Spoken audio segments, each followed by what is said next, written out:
ప్రభు పేరిట దేవుని బిడ్డలు మీ అందరికీ ప్రేమపూర్వకమైన వందనములు. పరిశుద్ధ గ్రంథములో దేవుని వాక్యమును ధ్యానించుకుందాము. యెషయా గ్రంథము 54వ అధ్యాయము 14వ వచనము. నీవు నీతి గల దానవై స్థాపింపబడుదువు, నీవు భయపడనక్కర్లేదు. బాధించువారు నీకు దూరముగా నుందురు, భీతి నీకు దూరముగా నుండును, అది నీ దగ్గరకు రానే రాదు. ఆమేన్. నీవు నీతి గలదానవై స్థాపింపబడదు.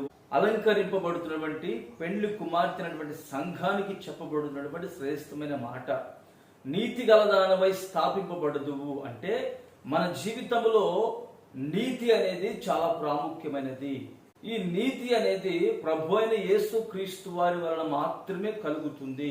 ఆయన సత్యవంతుడు గనుక, ఆయన మాత్రమే నీతిమంతుడు గనుక, ఆయన బిడ్డలైనటువంటి మనము కూడా ఒక పరిశుద్ధముగా దేవుని కొరకు జీవించినప్పుడు మనము నీతి గల జనమని, నీతి గల ప్రతిష్ఠితమైన జనమని స్థాపింపబడుదుము. మరి మన జీవితంలో ఎవరైతే బాధిస్తున్నారో, మనిషిని ఈ రోజున బాధించేది ఒక మనిషి లేక ఒక రోగం అండి. ఈ రెండు తప్పనిసరిగా ప్రతి మనిషిని బాధిస్తూ వేధిస్తూ ఉంటాయి.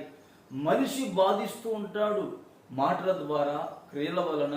చెయ్యని నేరానికి మనుషులు మన మీద రకరకాల మాటలు మాట్లాడినప్పుడు మనకి బాధింపబడుతూ ఉంటాం. ప్రియులారా, మరి ఈ రోజున నిన్ను ఎవరైతే ఎత్తి పొడుచుచు, నిన్ను ఎవరైతే దూషించి నీ పేరు చెడ్డదని, నీవు అబద్ధికుడవని, నువ్వు నీతిమంతుడవే, నువ్వు పరిశుద్ధరాలవే, కానీ నిన్ను ఎగతాళిగా మాట్లాడి సమాజంలో నిన్ను హేళన చేసి హీనకరమైనటువంటి పరిస్థితులలో నిన్ను నడిపిస్తూ ఉన్నారేమో, ఆ బాధించు వారట ఇక మీదట నీ దగ్గరకు రానే రారు. వాక్యం ఉంటుంది, భీతి అనేది నీకు దూరముగా ఉంటుంది. భీతి అనేది భయం అండి. ఈ భయము అనేది నీకు దూరంగా ఉంటుంది. చాలా మంది ఆ బాధించే వారి దగ్గరకు వచ్చినప్పుడు భయపడుతూ ఉంటారు. అయితే ప్రభు అంటున్నారు, బాధించేవారు నీకు దూరంగా ఉంటారు. ఆ భయము అనేది నీ దగ్గరకు రానే రాదు. ఎప్పుడు కలుగుతుందట? వాక్యం ఉంటుంది, నీవు నీతి గల దానవై స్థాపింపబడినప్పుడు, అనగా క్రీస్తులో నీవు నీతి నిజాయితీ కలిగి ఎప్పుడైతే నడిపించబడతావో అవన్నీ నీకు దూరంగా ఉంటాయి. అగ్ని ప్రాకారముగా యేసే నీకు తోడే నిలిచి ఉంటారు. ఈ రోజులలో చాలా మంది నీతి గలవారిగా స్థాపింపబడేదానికి ఎవ్వరు కూడా ఒప్పుకోవడానికి ఇష్టపడరండి. ప్రతి విషయమందు అబద్ధము, ప్రతి విషయమందు దేవునికి అయిస్తున్నటువంటి దూషణ అనేది ప్రతి వారు చేయించు ఉన్నారు. మరి ఈ రోజు నువ్వు ఎలా నడిపించబడుతూ ఉన్నావు?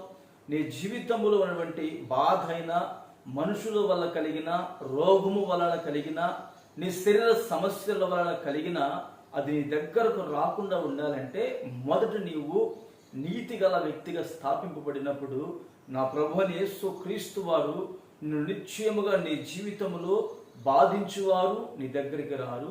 భీతి, భయము అనేది నీకు సమీపించదు. ప్రార్థన చేసుకుందాము. ప్రేమగల తండ్రి, పరిశుద్ధుడా, స్తోత్రం చెల్లిస్తున్నాము నాయన.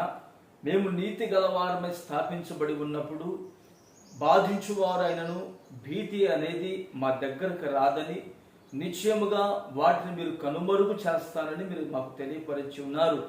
ప్రభా, ఈరోజు నీ బిడ్డలు ఎవరి ద్వారా అయితే బాధించబడుతున్నారో, భయపడుతున్నారో, వారికి కలిగినటువంటి ప్రతి భయాందోళనను, ప్రతి భీతిని, ప్రతి బాధ నుంచి గొప్ప విడుదల కలుగు చేయండి.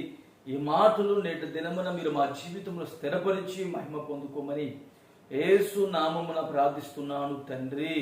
ఆమేన్. క్రీస్తునందు ప్రియులారా, యూట్యూబ్ ఛానల్లో సబ్స్క్రైబ్ బటన్ ప్రక్కనే ఉంటుంది. జాయిన్ అటువంటి ఆ బటన్ మీరు ప్రెస్ చేసి యూట్యూబ్ ఛానల్కు మీ సపోర్ట్ అందించి మెంబర్షిప్లో మీరు జాయిన్ కావాలని ప్రేమతో కోరుకుంటున్నాను. నా ప్రభు అయిన యేసు క్రీస్తు వారి యొక్క అపరిమితమైన కృపకు మీరు పాత్రులుగా ఎంచబడుదురుగాక. ఆమేన్.